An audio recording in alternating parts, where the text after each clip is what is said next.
Hello friends, welcome to शिक्षक prep. तो friends, I hope कि आप लोगों को ये सीटेट की क्लासेस बहुत अच्छी लग रही हैं और एग्ज़ाम में भी आपको ये सारी क्लासेस बहुत ज़्यादा हेल्प करेंगी। तो इस चैनल से जो भी स्टूडेंट सीटेट की प्रिपरेशन कर रहे हैं, कमेंट करके आप लोग ज़रूर बताइएगा कि क्लासेस आपको कैसी लग रही हैं। और काफ़ी सारे पॉजिटिव कमेंट्स भी आते हैं, तो वो सब देखकर काफ़ी अच्छा लगता है। तो चलिए स्टार्ट करते हैं आज की क्लास। और आज की क्लास में हम CDP के प्रीवियस ईयर क्वेश्चन पेपर करने वाले हैं, पेपर 1 और पेपर 2 के। जैसा कि आप जानते ही हैं, प्रीवियस ईयर क्वेश्चन पेपर की हमारी सीरीज़ चल रही है। उसी सीरीज़ में आज ये हमारी नेक्स्ट क्लास है। ठीक है, तो चलिए स्टार्ट करते हैं आज की क्लास। और हर क्लास की तरह हर क्वेश्चन को डिटेल में समझेंगे कि इस क्वेश्चन का ये ऑप्शन है तो कैसे है। देखिए, एक तो होता है कि आप बस खाली आंसर देखते हुए चलते हैं, और एक होता है कि आंसर को डिटेल में समझते हैं। और अगर आप डिटेल में समझते हुए आंसर को करेंगे ना, तो उसके आसपास से जो क्वेश्चन आएंगे उनको भी आप इजीली सॉल्व कर पाएंगे। इसलिए आप में से जो भी स्टूडेंट्स हैं, उनके कमेंट्स भी आते हैं कि जो एक्सप्लेनेशन रहता है उससे हमें बहुत बेनिफिट मिल रहा है। एंड बिलीव मी, आप एग्ज़ाम में भी इतना ही अच्छा करके आएंगे। बाकी आप लोगों को नोट्स चाहिए तो आप स्क्रीन पर देख पा रहे होंगे, व्हाट्सअप नंबर आपको दिख रहा है, इस पर आप व्हाट्सअप कर सकते हैं। और बहुत ही कम प्राइस पर ओनली 80 रुपीज़ में आपको CDP के हैंड रिटन नोट्स पर दिए जा रहे हैं, और काफ़ी सारे स्टूडेंट्स ने परचेज़ कर भी लिया है। ठीक है, तो चलिए स्टार्ट करते हैं आज की क्लास। कल की क्लास में हमने क्वेश्चन नंबर 16 तक किया था, यहाँ तक कल की क्लास में किया था। आप लोग एक बार देख लीजिएगा, क्योंकि सारी क्लासेस आपको डिस्क्रिप्शन बॉक्स में मिल ही जाएंगी। तो हम स्टार्ट करते हैं आज क्वेश्चन नंबर 17 से। ठीक है, यहाँ तक कल कर लिया था। तो पहला क्वेश्चन है, बाल्यावस्था में बच्चों में बिना उद्देश्य इधर उधर घूमने की प्रवृत्ति होती है। इस प्रकार इस प्रवृत्ति की संतुष्टि के लिए समय समय पर योजनाएं बनाई जानी चाहिए। कैसी योजनाएं बनाई जानी चाहिए? क्योंकि देखिए, जब बच्चा चाइल्डहुड की स्टेज में होता है, यानी कि बाल्यावस्था में होता है, तो बच्चे घूमना पसंद करते हैं बिना उद्देश्य के। अब क्योंकि बच्चा छोटा है, उसे ये तो पता नहीं है कि मेरी लाइफ का एम क्या होना चाहिए। अडल्ट वाली उसकी जो मेंटल लेवल है वो उतना मैच्योर नहीं हो पाता है। तो इसीलिए जब बच्चा छोटा होता है, चाइल्डहुड की स्टेज में होता है, तो वो इधर उधर घूमना बहुत ज़्यादा पसंद करता है। और बस ऐसे ही मस्ती करने के लिए, खेल कूद करने के लिए, फ्रेंड्स के साथ मिलने के लिए, ये सब होता है, ये आप जानते ही हैं। ठीक है, तो जब बच्चे ऐसे कर रहे हैं, तो इसमें कह रहा है कि इनकी संतुष्टि के लिए समय समय पर एज अ टीचर आप कौन सी योजनाएं बनाएंगे। ठीक है, जब आप टीचर बनेंगे, आपके सामने भी ऐसे होगा, बच्चे होंगे चाइल्डहुड की स्टेज में, तो आप क्या करेंगे उनके लिए, बताइए।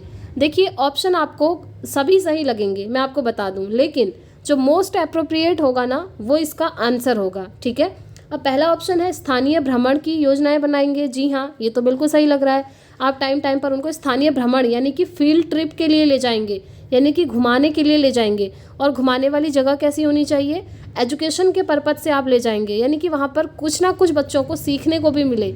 जैसे साइंस में होता है ना, फील्ड ट्रिप होता है, बच्चों को लेके जाते हैं, या आप एक्वेरियम में ले जाइए, या फिर एग्रीकल्चर सेंटर ले जाइए। वहाँ पर क्या होगा, अलग अलग चीज़ें वो देखेंगे, लीव्स देखेंगे, वेजिटेबल्स देखेंगे, उनके टाइप्स देखेंगे, अलग अलग कलर के फ्लावर्स देखेंगे, कौन सा फ्लावर कौन सी स्पीसीज़ का है, ये सब वो उनको कहने का मतलब है नॉलेज भी ग्रहण करेंगे बच्चे, और उनको अच्छा भी लगेगा क्योंकि वो घूमने गए हैं, फील्ड ट्रिप पे गए हैं। ठीक है, ये सही है। सेकंड है, सांस्कृतिक कार्यक्रमों की योजना बनाएंगे। ये भी सही लग रहा है। क्यों लग रहा है ना? संस्कृति से रिलेटेड कार्यक्रम, यानी कि जैसे स्कूल में प्रोग्राम्स होते हैं, बच्चे एक दूसरे का रोल प्ले करके चीज़ें सीखते हैं। जैसे कोई एक हम कहते हैं ना कैरेक्टर होता है, उसका रोल प्ले करता है बच्चा। जैसे रामायण होती है, वहाँ पर क्या होता है, रोल प्ले करते हैं, कोई राम का रोल प्ले करता है, कोई सीता जी का रोल प्ले करता है। तो इस तरीके से सांस्कृतिक कार्यक्रम अगर आप कराएंगे तो ये भी अच्छी बात है। थर्ड ऑप्शन है, वाद विवाद प्रतियोगिताएं करवाएंगे, या फिर खेलकूद प्रतियोगिताएं करवाएंगे। खेलकूद प्रतियोगिता, खेलकूद अच्छा होता है, बच्चों को खेलकूद करवाना चाहिए क्योंकि वो शारीरिक रूप से हेल्दी रहते हैं। अब देखिए, चारों ही ऑप्शन यहाँ कहीं ना कहीं हमको सही लग रहे हैं, बट राइट आंसर तो एक ही होगा, जैसा कि मैंने आपको पहले ही बताया। तो जो मोस्ट अप्रोप्रिएट आपको लग रहा है, आप उसी पर टिक करेंगे। और मोस्ट अप्रोप्रिएट जो हमको सही लग रहा है वो है, स्थानीय भ्रमण की योजना बनाएंगे, यानी कि फील्ड ट्रिप पर आप उनको ले जाएंगे। स्कूल के आसपास या फिर स्कूल से थोड़ा दूर भी ले जा सकते हैं घुमाने के लिए, पिकनिक के तौर पर, ताकि बच्चे वहाँ पर जाकर इंजॉय भी करेंगे। क्योंकि चाइल्डहुड की स्टेज में तो बच्चे घूमना बहुत ज़्यादा पसंद करते हैं, और क्वेश्चन में देखिए घूमने की बात हो रही है, तो आंसर क्या होगा? स्थानीय भ्रमण, जहाँ पर बच्चों को भ्रमण के लिए ले जा रहे हैं, यानी कि घुमाने के लिए ले जा रहे हैं। और यहाँ पर घूमना उद्देश्य रहित नहीं होगा, बल्कि उद्देश्य पूर्ण होगा, क्योंकि यहाँ पर एजुकेशन से रिलेटेड चीज़ें भी उनको सिखाएंगे। ठीक है, इस तरीके से आपको अपने मोस्ट अप्रोप्रिएट आंसर तक पहुँचना होता है फ्रेंड्स। अदरवाइज ऑप्शंस तो हमको सारे एक जैसे ही दिखते हैं और सारे पॉजिटिव लगते हैं, लेकिन जो मोस्ट अप्रोप्रिएट होगा वो क्या होगा, स्थानीय भ्रमण की योजना बनाएंगे। ठीक है, आगे बढ़ने से पहले मैं आपको एक चीज़ बताना चाहूँगी फ्रेंड्स, मैं आपको काफ़ी सारी वीडियोज़ में बता भी चुकी हूँ, बट जो नए स्टूडेंट्स हैं उन्हें नहीं पता होता है, इसलिए बार बार बताना ज़रूरी है। और जिन स्टूडेंट्स ने वीडियोज़ नहीं देखी हैं और जिन्हें वो चीज़ें नहीं पता हैं, उनके लिए भी ये हेल्पफुल है। क्या हेल्पफुल है, टैग वर्ड्स। ठीक है, टैग वर्ड्स देखना बिल्कुल भी ना भूलें। जितने ज़्यादा इंपॉर्टेंट सीटेट में प्रीवियस ईयर क्वेश्चन पेपर होते हैं, उतने ही ज़्यादा इंपॉर्टेंट आपके टैग वर्ड्स होते हैं। ठीक है, और आप जानते ही हैं प्रीवियस ईयर क्वेश्चन पेपर की क्या अहमियत है सीटेट में। अगर आपने प्रीवियस ईयर क्वेश्चन पेपर लगा लिए ना पिछले 8 से 10 सालों के, तो आप मानकर चलिए सीटेट आपका क्वालिफाई हो चुका है। जी हाँ, अगर आप उन प्रीवियस ईयर क्वेश्चन पेपर में अच्छा स्कोर कर पा रहे हैं तो। साथ में आपको टैग वर्ड्स भी करने हैं, और टैग वर्ड्स सारे सब्जेक्ट्स के मैंने आपको करवाए हैं अलग अलग वीडियो में। जैसे CDP का अलग करवाया है, मैथ्स का अलग, Hindi, English, EVS, Sanskrit, SST, science, सारे सब्जेक्ट्स का करवाया है। सारे सब्जेक्ट्स की अलग अलग वीडियोज़ हैं, ज़्यादा बड़ी भी नहीं है, 15-16 मिनट की एक वीडियो होगी, और उन सभी को एक प्लेलिस्ट में बना दिया है मैंने। प्लेलिस्ट का नाम है CTET all subject tag words playlist. ठीक है, आप जाकर देखिएगा इसी वीडियो के नीचे डिस्क्रिप्शन बॉक्स में। और हाँ, काफ़ी सारे स्टूडेंट्स का कहना है वो तो आपकी जनवरी सीटेट एग्ज़ाम के लिए है, तो देखिए वहाँ पर चाहे जनवरी लिखा हो, जुलाई लिखा हो या दिसंबर लिखा हो, इससे आपको मतलब नहीं होना चाहिए, क्योंकि टैग वर्ड्स आपके चेंज नहीं होंगे फ्रेंड्स। टैग वर्ड्स आपके वही रहेंगे, और वो टैग वर्ड्स तब तक चेंज नहीं होंगे जब तक सीटेट का सिलेबस आपका चेंज नहीं होता। ये चीज़ ध्यान रखिएगा, जब तक सिलेबस वो है तब तक टैग वर्ड्स भी वही रहेंगे, सारे पॉजिटिव और नेगेटिव टैग वर्ड्स। अब आप लोग कहेंगे कि कह ही रहे थे, काफ़ी सारे स्टूडेंट के कमेंट्स भी आ रहे थे कि नए तरीके से करवा दीजिए।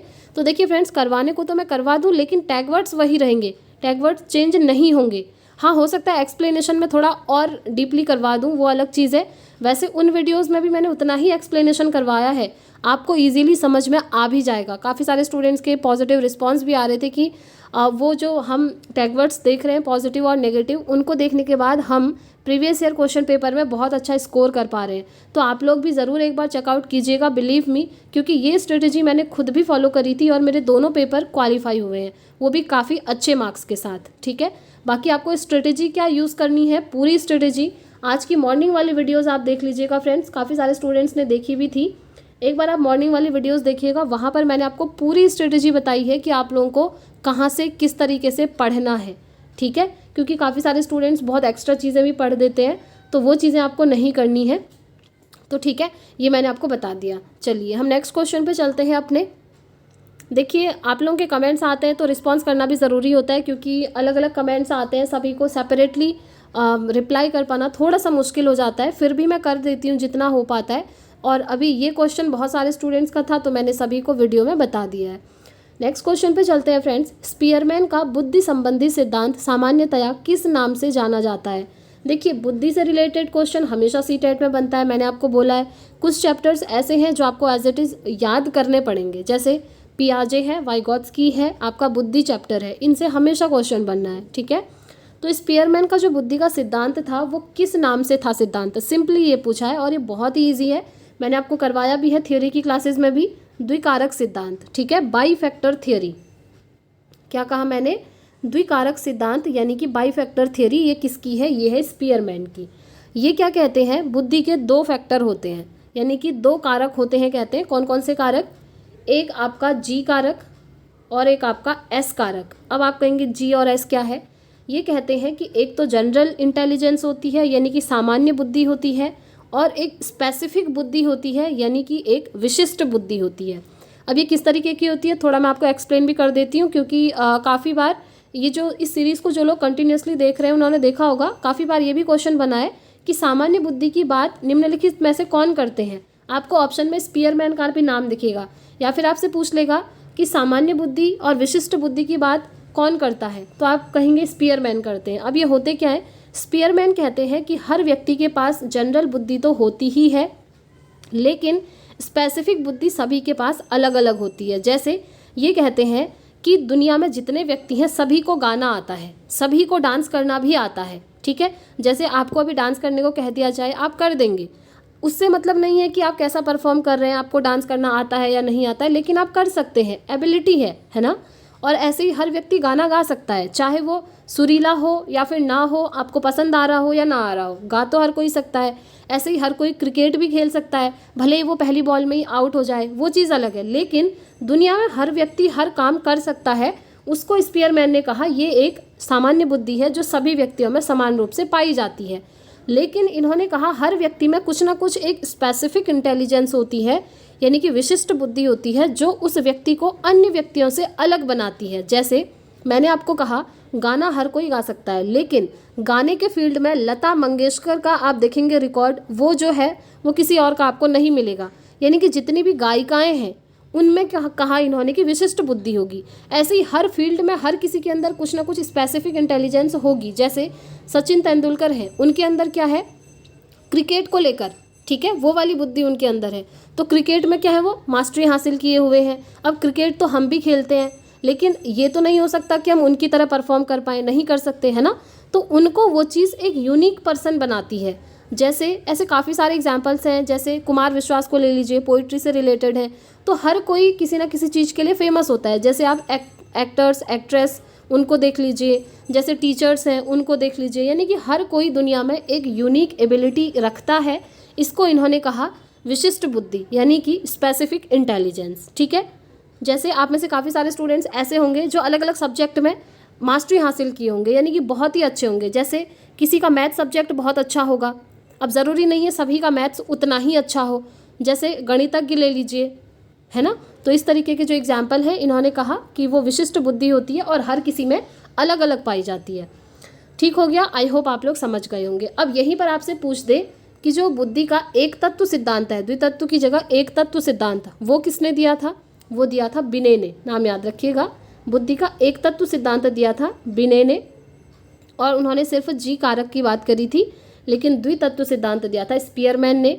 और एक चीज़ और है, बुद्धि का बहुबुद्धि सिद्धांत किसने दिया था, सिंपली बहुबुद्धि सिद्धांत किसने दिया था, तो वो दिया था हार्वर्ड गार्डनर ने, मल्टीपल इंटेलिजेंस की थियोरी, जिसमें उन्होंने 8 प्रकार की बुद्धि के बारे में बताया है। ठीक है, चलिए आगे बढ़ते हैं। नेक्स्ट क्वेश्चन, ये क्वेश्चन है कथन और कारण से, यानी कि असर्शन रीजनिंग से। कथन है संज्ञानात्मक विकास मध्य बाल्यावस्था तक तेजी से विकसित होता है और फिर ठहर जाता है। बताइए क्या वो ठहर जाता है, ठहरता नहीं है, ठीक है। तो ये ऑप्शन हमारा गलत हो गया, क्योंकि जो संज्ञानात्मक विकास है मध्य बाल्यावस्था तक तेजी से और फिर ठहर, अगर वो ठहर जाएगा तो कहने का मतलब है इसका कि मध्य बाल्यावस्था के बाद उसका दिमागी विकास हो ही नहीं पाएगा। क्योंकि संज्ञान मतलब क्या होता है, दिमाग। मैंने आपको हमेशा बोला है जहाँ भी संज्ञानात्मक वर्ड आए अब तो आप समझ जाइए वो आपके ब्रेन से रिलेटेड चीज़ें हैं। तो क्या कभी ऐसा होता है कि मध्य बाल्यावस्था यानी कि मिडिल चाइल्डहुड के बाद आपका ब्रेन एकदम स्टक कर जाए, कोई काम ही ना करे, आप कुछ सीख ही ना पाएँ, ऐसा नहीं होता है ना। तो ये ऑप्शन हमारा क्या हो गया, ये कथन हमारा गलत हो गया। इसका कारण है मानव मध्य बाल्यावस्था के चरण के बाद नई चीज़ें नहीं सीख सकते। ये इसके पीछे तो कोई लॉजिक ही नहीं है, बहुत ईजी क्वेश्चन है। मध्य बाल्यावस्था के चरण के बाद क्या हम कोई चीज़ सीख नहीं सकते। आप देखते हैं बड़े बड़े साइंटिस्ट आजकल आप लोगों को देख रहे होंगे 40-50 साल की एज में अभी वो कितने अच्छे अच्छे काम कर रहे हैं, नई नई इन्वेंशंस कर रहे हैं। जैसे अभी टीचिंग की भी प्रिपरेशन करते हैं लोग, है ना। तो क्या उनकी स्टेज अभी मिडिल चाइल्डहुड की है, नहीं है, वो इतने उनकी एज काफ़ी हो जाती है। काफ़ी सारे स्टूडेंट्स नोटिफिकेशन के अकॉर्डिंग उनकी एज भी चली जाती है, फॉर्म फिलअप ही नहीं कर पाते हैं। तो इसका मतलब ये थोड़ी है कि वो चीज़ें सीख नहीं सकते हैं, चीज़ें तो वो सीख सकते हैं, जितनी आप मेहनत करोगे उतने अच्छे से चीज़ें सीखोगे, है ना। तो ये ऑप्शन भी हमारा गलत हो गया, ये कारण। तो हम क्या कहेंगे, ए और आर यहाँ पर दोनों गलत है। तो 4th option will be the right answer. आगे बढ़ेंगे नेक्स्ट क्वेश्चन पे। बच्चे का अपने आप से बात करना क्या है, बताइए। बच्चे का अपने आप से बातें करना, कभी कभी आप लोग भी अपने आप से बातें करते होंगे, है ना। कमेंट करके एक बार बताइएगा। यस, सब लोग करते हैं, क्योंकि देखिए रीज़न अलग अलग हो सकते हैं। जैसे आप लोग पढ़ाई कर रहे हैं, जैसे अभी आप CDP की प्रिपरेशन कर रहे हैं, तो आप जब अकेले में पढ़ाई करते होंगे खुद से बातें करते होंगे ना कि अच्छा ये चैप्टर मेरा हो गया है, अब नेक्स्ट चैप्टर करना है, इतने प्रीवियस ईयर मैंने लगा लिए हैं, अब जब एग्ज़ाम नज़दीक आएगा तो मैं इनको रिवाइज़ करूँगा या रिवाइज़ करूँगी। इस तरीके से जब हम खुद से बात करते हैं, उससे रिलेटेड क्वेश्चन आपसे पूछा है, तो आप एक बार सोचिए कि जो हम खुद से बातें करते हैं वो अच्छी चीज़ है या फिर बुरी चीज़ है। तो देखिए वो बहुत अच्छी चीज़ है। इसका मतलब होता है हम खुद को डायरेक्शन दे रहे होते हैं। जैसे लाइफ में कोई प्रॉब्लम्स आ जाती हैं हमारे सामने और हमें सॉल्यूशन देने वाला कोई नहीं होता है, तो हम एकांत में पीसफुली सोचते हैं कि इस प्रॉब्लम से कैसे निकला जाए। हम खुद से बातें भी करते हैं। अब वो बातें हो सकता है हम मन ही मन भी कर रहे हैं और हो सकता है थोड़ा बहुत आवाज़ हमारी बाहर भी निकल रही हो। तो ये होता है जब बच्चे अपने आप से बातें करते हैं। बच्चे ही नहीं बल्कि बड़े भी खुद से बातें करते हैं कभी कभी खुद को दिशा देने के लिए। ठीक है, तो कह रहा है कि उनके अहम केंद्रवाद का द्योतक है, यानी कि बच्चा ईगोइस्टिक होता है इसलिए खुद से बातें करता है। ऐसा होता है क्या? जी नहीं, यहाँ पर ईगो वाली चीज़ नहीं आती है। ठीक है, उनकी सोच को विनियमित करने में उनकी मदद करता है, ये तो ठीक है। उनके मनोवैज्ञानिक और भाषा विकास में बाधा डालता है। देखिए मैंने आपको पहले ही बोला, जब बच्चे खुद से बात करते हैं तो वो बाधा नहीं डालते हैं बल्कि खुद को एक दिशा दे रहे होते हैं सही काम को करने की। गंभीर व्यवहार संबंधी समस्याओं का पहचान करता, समस्याएं उत्पन्न नहीं होती हैं इससे। ठीक है, ये तो एक अच्छी चीज़ है जैसा कि मैंने आपको बोला। अब देखिए टैग वर्ड्स यहाँ पर कितने अच्छे से आपको हेल्प कर रहे हैं, है ना, आप लोग समझ पा रहे होंगे। पॉजिटिव ऑप्शन हमको सिर्फ ये दिख रहा है, ये जो अपने आप से बातें करना होता है ये बच्चों की सोच को विनियमित करने में उनकी हेल्प करता है। यानी कि उनकी सोच किस लेवल तक जा रही है, वो किसी चीज़ को लेकर कितना सोच पा रहे हैं, कितना पॉजिटिव सोच पा रहे हैं, कितना नेगेटिव सोच पा रहे हैं, खुद को दिशा दे पा रहे हैं, डायरेक्शन दे पा रहे हैं काम को करने की। तो इन सभी में वो बच्चों को क्या करता है, हेल्प करता है। तो जो बच्चे खुद से बातें करते हैं, आज से आप ध्यान रखिएगा, वो पॉजिटिव चीज़ होती है। इससे बच्चे को एक नया रास्ता दिखता है अपने प्रॉब्लम को सॉल्व करने का। तो सेकंड ऑप्शन इसका राइट आंसर हो जाएगा। आगे बढ़ते हैं नेक्स्ट क्वेश्चन पे। देखिए फ्रेंड्स, कल से थोड़ा सा हेल्थ इशू हो रहा है और कल की क्लास में भी आप लोगों को वॉइस थोड़ा सा स्लो लग रही होगी, मैंने आपको बोला भी था, लेकिन काफ़ी सारे लोगों के कमेंट्स आए थे कि वॉइस ठीक है, हमको समझ में आ रहा है। तो वो चीज़ देख के काफ़ी अच्छा लगता है क्योंकि मैं भी थोड़ा बहुत मेहनत करती हूँ। मैं सच बताऊँ तो मेरा गला एकदम बंद हो गया था, फिर भी मैंने सोचा क्लासेस हमारी कंटिन्यूसली हैं तो स्किप नहीं होना चाहिए, आपकी प्रैक्टिस रुकनी नहीं चाहिए। तो अगर वॉल्यूम थोड़ा स्लो लग रहा हो या फिर डिफरेंट लग रहा हो तो उसके लिए सॉरी, थोड़ा सा मैनेज कर लीजिएगा। ठीक है, और कल काफ़ी सारे स्टूडेंट्स के कमेंट्स आए थे और जब आप लोग पॉजिटिव कमेंट्स करते हैं ना कि हमें वॉइस समझ में आ रही है, हम थोड़ा सा फुल करके सुन रहे हैं, तो वो चीज़ें अच्छी लगती हैं क्योंकि आप भी अपने लिए मेहनत कर रहे हैं और मैं भी कर रही हूँ जितना हो सकता है। ठीक है, बस हमको पढ़ाई करने से मतलब है और अपना सीटेट क्वालिफाई करने से मतलब है। नेक्स्ट क्वेश्चन, परीक्षा में कम अंक पाने वाले विद्यार्थियों को क्या करना चाहिए, ये आपसे पूछा है। पहला है विशिष्ट विद्यालय में भेज देना चाहिए, दूसरा है केवल व्यावसायिक शिक्षा पाने के लिए मार्गदर्शन देना चाहिए, तीसरा है दंड देना चाहिए और चौथा है उनकी व्यक्तिगत आवश्यकताओं के अनुसार सहायता देनी चाहिए। अब देखिए स्कूल में कोई एग्ज़ाम हो रहा है, परीक्षा हो रही है और बच्चों के कम मार्क्स आ रहे हैं, तो आप बच्चों के लिए क्या करेंगे कि उनके मार्क्स बढ़ें और वो चीज़ों को अच्छे से सीख पाएँ। पहला है आप उनको विशिष्ट विद्यालय में भेज देंगे, जी नहीं, किसी अलग से विद्यालय में आप उनको नहीं भेजेंगे। आपको याद होगा समावेशी शिक्षा का कॉन्सेप्ट मैंने आपको समझाया था, सभी बच्चों को एक साथ समान रूप से शिक्षा देना, यानी कि शिक्षा के समान अवसर सभी को मिलने चाहिए और सभी बच्चों को एक साथ बिठाकर पढ़ाना है। किसी को अलग से विशिष्ट विद्यालय में या विशिष्ट क्लासरूम में आप नहीं पढ़ाएंगे, फिर वो आपका समावेशी शिक्षा को फॉलो नहीं करेगा।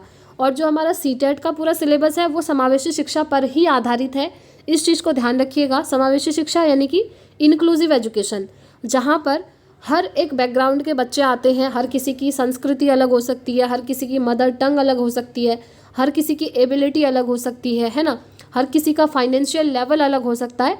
तो इन सभी में कोई भी भेदभाव नहीं करना है स्कूल में। स्कूल में अगर बच्चा आ गया तो सभी को एक समान रूप से आप देखेंगे और एक समान रूप से शिक्षा देंगे। और अगर बच्चों को सीखने में प्रॉब्लम हो रही है तो आप उन्हें अलग से विद्यालय या अलग से क्लास में नहीं बिठाएंगे, बल्कि जहाँ पर उनको प्रॉब्लम आ रही है ना, उनके प्रॉब्लम का सॉल्यूशन निकालने की कोशिश करेंगे। ठीक है, तो ये ऑप्शन हमारा सही नहीं होगा, ये एलिमिनेट हो गया। सेकंड है केवल व्यावसायिक शिक्षा पाने के लिए मार्गदर्शन देना, ओनली व्यावसायिक शिक्षा। व्यावसायिक शिक्षा क्या होती है? जिससे बच्चे को रोजगार मिल सके अडल्ट होने के बाद। तो हम सिर्फ इसलिए नहीं पढ़ाते हैं बच्चों को कि बच्चे रोजगार पा सकें, बल्कि इसलिए पढ़ाते हैं कि जो चीज़ें आज हम उनको पढ़ा रहे हैं वो कल के दिन उनकी जो लाइफ है, रियल लाइफ है, वहाँ पर उसको वो यूज़ कर पाएँ। जैसे बच्चों को अगर आप आज मैथ्स पढ़ा रहे हैं तो मैथ्स में जो कैलकुलेशन आप उनको पढ़ा रहे हैं वो कैलकुलेशन उनको फ्यूचर में काम आनी चाहिए, और वो आती भी है हर फील्ड में। आप देख लीजिए, एक वेजिटेबल की शॉप ही अगर कोई खोलता है तो वहाँ पर भी उसको मैथ्स की नीड होती है, उसको कैलकुलेशन आनी चाहिए। अगर किसी ने 25 रुपीज़ की वेजिटेबल खरीदी है और 500 का नोट दिया है तो पता होना चाहिए कि रिटर्न कितना करना है आपने कस्टमर को, ठीक है।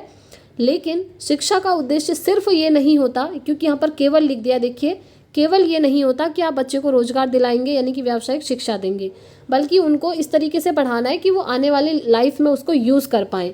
अब देखिए टैग वर्ड्स भी यहाँ पर यूज़ हो रहा है। वैसे मैंने आपको टैग वर्ड्स में बताया था ना, जहाँ भी आपको केवल दिख जाए उसको सीधे एलिमिनेट कर दीजिए। जहाँ भी आपको दिख रहा है कि बच्चों को दंड दिया जा रहा है, मारपीट करी जा रही है, उसको भी सीधे से आप क्या कर दीजिए, एलिमिनेट कर दीजिए। वो सही नहीं होगा, क्योंकि बच्चों को दंड देना नेगेटिव चीज़ होती है, ठीक है। देखिए अब इसका राइट आंसर क्या होगा, राइट आंसर होगा कि बच्चे की जो व्यक्तिगत आवश्यकताएं हैं उसके अनुसार उनको हेल्प दीजिए। अब ये व्यक्तिगत आवश्यकताएं क्या होती हैं, यानी कि इंडिविजुअल नीड्स। देखिए हर बच्चे के नीड्स अलग अलग होती हैं, इसी को हम कहते हैं व्यक्तिगत आवश्यकता। जैसे एक स्कूल में, एक क्लास में बहुत सारे स्टूडेंट्स होते हैं और हर किसी की सीखने की एबिलिटी अलग अलग होती है। कोई बच्चे ऐसे हो सकते हैं जिनको आप एक बार पढ़ा दो उनके दिमाग में वो चीज़ बैठ जा रही है। कुछ बच्चे ऐसे हो सकते हैं जिनको कोई कॉन्सेप्ट सीखने के लिए 2 से 3 बार समझना होगा उस चीज़ को, तब उनको समझ में आ रहा है। कहने का मतलब है हर किसी की एबिलिटी अलग अलग होती है।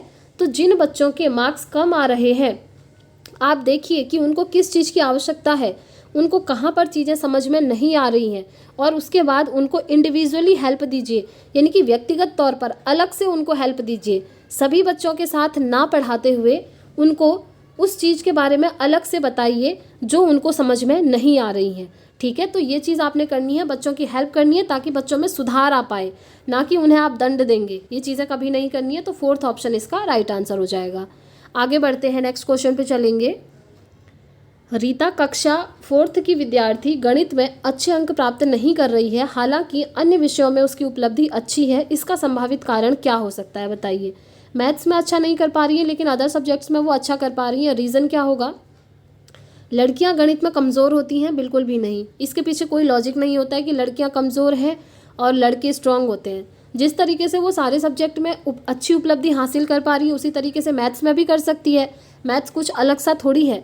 लड़कियों के लिए गणित आवश्यक विषय नहीं है, ऐसा नहीं होता है। मैथ सभी के लिए सही अच्छा विषय है और सभी को लेना भी चाहिए।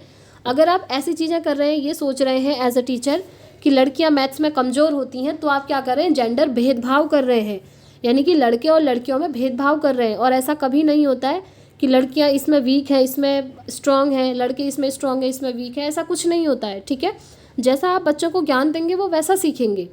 3rd है, बच्चों को गणित सीखने के लिए अधिक बुद्धिमान होना आवश्यक है। जी नहीं, गणित पढ़ाने के ढंग में ही कुछ समस्या है, यानी कि टीचर जिस तरीके से गणित पढ़ा रहे हैं उसमें कोई प्रॉब्लम है। ये ऑप्शन यहाँ पर सही होगा, क्योंकि मैंने आपको हमेशा बोला है सीटेट में स्टूडेंट को आप भगवान मानते हुए चलिए, और किसी भी ऑप्शन में आपको दिख रहा होता है कि टीचर गलती कर रहा है तो वो ऑप्शन आपका सही होता है। ये मैंने टैग वर्ड्स में भी आपको ट्रिक बताई है।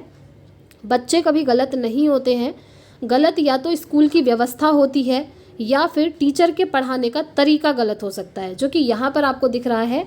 गणित पढ़ाने के ढंग में ही कुछ समस्या है, यानी कि टीचर मैथ्स को अच्छे से नहीं पढ़ा पा रहे हैं। ये रीज़न हो सकता है कि ये जो रीता है मैथ्स में अच्छा नहीं कर पा रही है और अदर सब्जेक्ट में अच्छा कर पा रही है। तो 4th ऑप्शन इसका राइट हो जाएगा। आगे बढ़ते हैं, नेक्स्ट क्वेश्चन। अधिगम को डैश के बजाय डैश की ओर निर्देशित किया जाना चाहिए। किसके बजाय किसकी ओर निर्देशित किया जाना चाहिए, तो अधिगम को प्रतियोगिता और अनुकृति, अनुकृति प्रतियोगिता, रटने और समझने, समझने और रटने। मैंने आपको हमेशा बोला है जहाँ भी रटना दिखता है आपको वो क्या है, नेगेटिव टैग वर्ड है। बच्चों को कभी भी रटा करके आप नहीं पढ़ाएंगे, बल्कि बच्चों को समझाते हुए पढ़ाना है। जो भी चीज़ आप बच्चों को पढ़ा रहे हैं, ऐसा नहीं, अब जैसे काफ़ी सारे टीचर्स करते हैं ना, कह देते हैं कि ये 10 क्वेश्चन है, इन्हें आप लर्न करके लाइएगा घर से, मैं कल स्कूल में आकर पूछूंगा या पूछूंगी। तो वहाँ पर बच्चे क्या करते हैं, डर से रटने लगते हैं उन क्वेश्चंस को, और रटने के बाद दूसरे दिन जाकर के स्कूल में टीचर को सुना देते हैं, और जैसे ही टीचर को उन्होंने वो आंसर सुनाए उसके बाद उनको वो भूल जाते हैं, क्योंकि उन्होंने उन क्वेश्चन को समझते हुए नहीं पढ़ा है बल्कि रटा है सिर्फ। इसीलिए कहते हैं समझ पर आधारित अधिगम देना है, बच्चों को चीज़ें समझ में आनी चाहिए। जैसे मैं आपको पढ़ा रही हूँ CDP, अगर मैंने सिर्फ इस तरीके से पढ़ा होता कि मुझे पेपर पास करना है, तो आज मैं आपको ये CDP नहीं पढ़ा पा रही होती। लेकिन क्योंकि मैंने CDP को इस तरीके से पढ़ा कि आने वाले फ्यूचर में अगर ज़रूरत पड़े तो मैं किसी और को भी पढ़ा सकूं, तो इसको कहते हैं समझ करके पढ़ना। और यही ज्ञान बच्चों को दिया जाना चाहिए, क्योंकि यही आपका सार्थक सिद्ध होता है। तो इसका राइट आंसर क्या होगा, यही होगा आपका ऑप्शन थर्ड। अधिगम को रटने के बजाय समझने की ओर निर्देशित किया जाना चाहिए। ठीक है, यानी कि समझ पर आधारित अधिगम देना चाहिए। आप बच्चों को इस तरीके से पढ़ाओ कि बच्चों को समझ में आए, क्योंकि देखिए अलग अलग टीचिंग मेथड्स होती हैं बच्चों को पढ़ाने की, जैसे लेक्चर मेथड होती है, डेमो मेथड होती है, और आपका इंडक्टिव मेथड होती है, डिडक्टिव मेथड्स होती हैं, बहुत सारी मेथड्स होती हैं। तो आप बच्चों को अलग अलग टीचिंग मेथड्स का यूज़ करके पढ़ाओ। अगर एक ही टीचिंग मेथड यूज़ करोगे तो बच्चे बोर होने लगेंगे, फिर उनको समझ नहीं आएगा। तो आप किसी दिन आप डेमो करके पढ़ा दो, किसी दिन आप लैब में एक्सपेरिमेंट करके पढ़ा दो, किसी दिन आप ग्रुप स्टडी करवा दो। इस तरीके से अलग अलग मेथड्स अगर आप यूज़ करेंगे तो बच्चों को वो चीज़ें समझ में भी आएंगी और इंटरेस्ट के साथ वो सीखेंगे।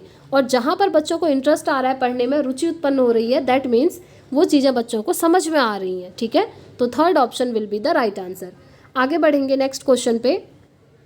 शिक्षा के क्षेत्र में ली जाने वाली परीक्षा से हम जान सकते हैं कि विद्यार्थी कितना बुद्धिमान है, अध्यापक द्वारा पढ़ाया गया कार्य विद्यार्थी किस प्रकार प्रस्तुत करता है, विद्यार्थी पूरे वर्ष में किए गए कार्य का कितना भाग याद कर सकता है, या फिर विद्यार्थी का शैक्षिक विकास सही दिशा में हो रहा है या फिर नहीं। तो शिक्षा के क्षेत्र में जो परीक्षाएं ली जाती हैं, आपकी जो एग्ज़ाम लिए जाते हैं, उसका उद्देश्य क्या होता है, उससे क्या चीज़ें पता चलती हैं। क्या सिर्फ ये पता चलता है कि बच्चा कितना बुद्धिमान है? जी नहीं, क्योंकि आपके ना सिर्फ पेन पेपर टेस्ट ही नहीं होता है, बल्कि को करिकुलर एक्टिविटीज़ भी आपकी होती हैं। तो वहाँ पर अलग अलग फील्ड में पता चलता है कि बच्चा किस प्रकार का है, शारीरिक फील्ड में कैसा है, यानी कि स्पोर्ट्स वगैरह में कैसा है। तो सिर्फ विद्यार्थी बुद्धिमान है या नहीं ये पता चलता है, कह रहा है जी नहीं। अध्यापक किस प्रकार पढ़ाते हैं ये प्रस्तुत करता है, ऐसा भी नहीं होगा। विद्यार्थी पूरे वर्ष में कितनी चीज़ें याद कर पाए हैं, देखिए फिर से याद वर्ड आ गया, तो कितना याद कर पाए हैं ये एम नहीं होता है परीक्षा लेने का, बल्कि परीक्षा से ये पता चलता है कि विद्यार्थी का जो शैक्षिक विकास है वो सही दिशा में हो रहा है या फिर नहीं। यानी कि बच्चों को पढ़ाने के जो उद्देश्य होते हैं वो पूरे हो पा रहे हैं या फिर नहीं, बच्चों को पढ़ाया गया ज्ञान सार्थक सिद्ध हो रहा है या फिर नहीं, बच्चों को चीज़ें समझ में आ रही हैं या फिर नहीं। इस तरीके की चीज़ें पता करी जाती हैं कि जो बच्चे का शैक्षिक विकास है, जो बच्चों को शिक्षा दी जा रही है, वो सही दिशा में हो रही है या फिर नहीं हो रही है। तो फोर्थ ऑप्शन इसका राइट हो जाएगा। आगे बढ़ते हैं नेक्स्ट क्वेश्चन की ओर। देखिए मल्टीलिंगुअलिज्म से क्वेश्चन आ गया, बहुभाषिकता से, और ये मैंने आपको बहुत ही अच्छे से करवाया है। मैंने आपको हमेशा बोला है कि जो बहुभाषिकता होती है वो क्या होती है, एक संसाधन होती है, रिसोर्स होती है। तो चलिए ऑप्शन पे चलते हैं। बहुभाषिकता के संदर्भ में निम्न में से कौन सा दृष्टिकोण उपयुक्त है? पहला है विद्यार्थियों को विद्यालय अवधि के दौरान उनकी मातृभाषा या स्थानीय भाषा का उपयोग करने के लिए दंडित करना है।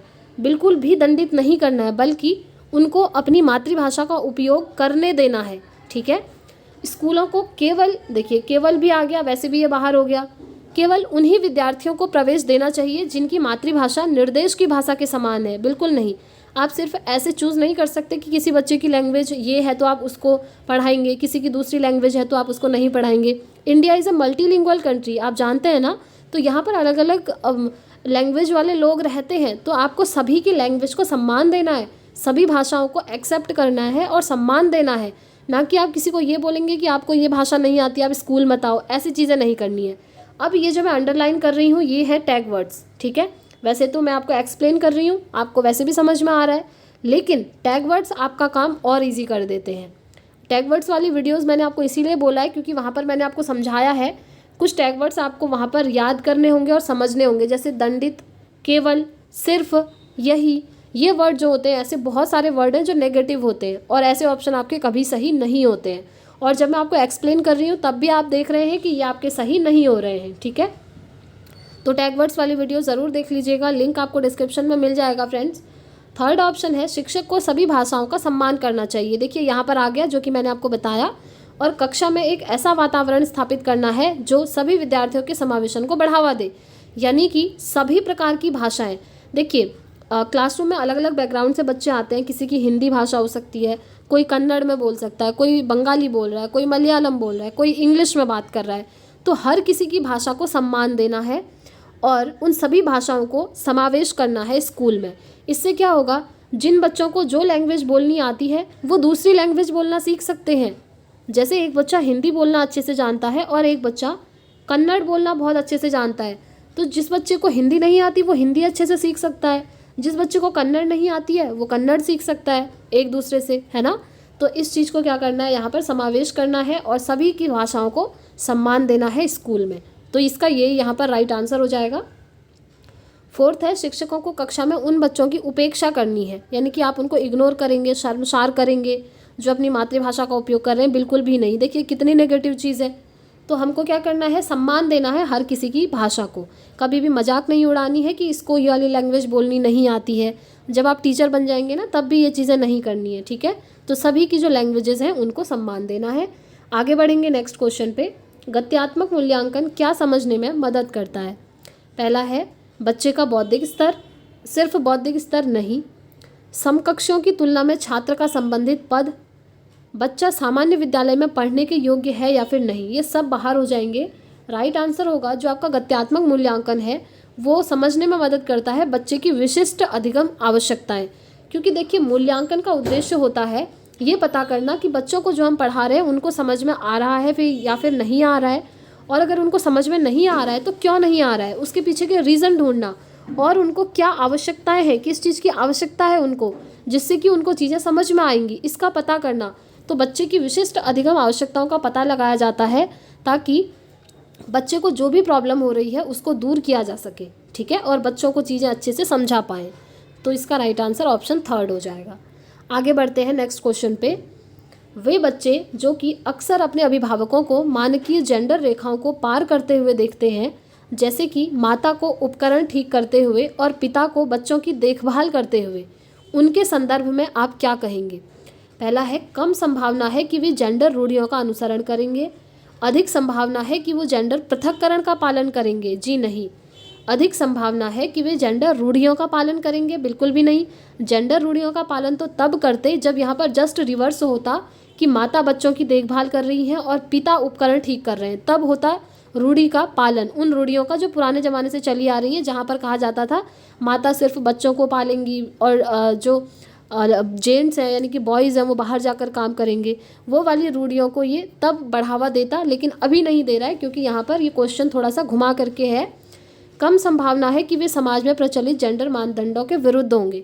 तो देखिए मोस्ट अप्रोप्रिएट आंसर होगा, आप जानते ही हैं हमारे समाज में लोगों की कंडीशनिंग ऐसी बनी हुई है अभी भी काफ़ी सारी जगह पर तो आप देख रहे हैं बहुत आगे चला गया है जनरेशन के अकॉर्डिंग, लेकिन काफ़ी जगह अभी भी ये है कि जेंडर रूढ़ियों पर लोग चलते हैं। लोगों की जो धारणाएं हैं, मानसिकता है, वो ये है कि जो गर्ल्स होती हैं वो घर पे रहती हैं, किचन का काम करेंगी, बच्चों को संभालेंगी, उनकी देखभाल करेंगी, और जो बॉयज़ हैं वो बाहर जाएंगे, ऑफिस में जाएंगे और काम करेंगे, ये वाली धारणाएं। तो इन धारणाओं को कम करने के लिए ये एग्जाम्पल आपको दिया है कि पिता बच्चों की देखभाल कर रहे हैं और माता उपकरण को ठीक कर रही हैं। तो इससे क्या होगा, इससे ये कम संभावना होगी कि जेंडर रूढ़ियों का अनुसरण करेंगे बच्चे। यानी कि वो जो भेदभाव होता था ना लड़के लड़कियों में, लड़कियां घर में रहेंगी, लड़के बाहर जाकर पैसे कमाएंगे, ये वाली चीज़ें यहाँ पर कम होंगी। तो जेंडर रूढ़िवादी धारणा यहाँ पर कम होगी, ठीक है। तो इसका राइट आंसर हो जाएगा ऑप्शन 1। आगे बढ़ते हैं नेक्स्ट क्वेश्चन। समावेशी शिक्षा अपनी कक्षा में शामिल करती है। मैंने आपको पहले ही बोला है समावेशी शिक्षा इंक्लूसिव एजुकेशन, जहाँ पर सभी बच्चों को एक साथ इंक्लूड करा जाता है।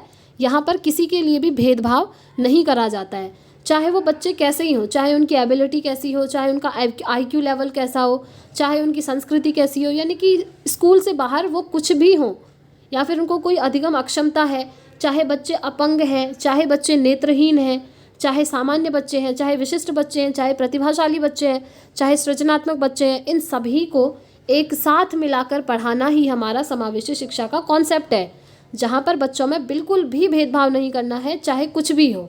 ध्यान रखिएगा, ठीक है। सभी बच्चों को एक साथ मिलाकर पढ़ाना है और स्कूल में सभी को एक नज़र से देखना है और सभी को एक जैसा सम्मान देना है।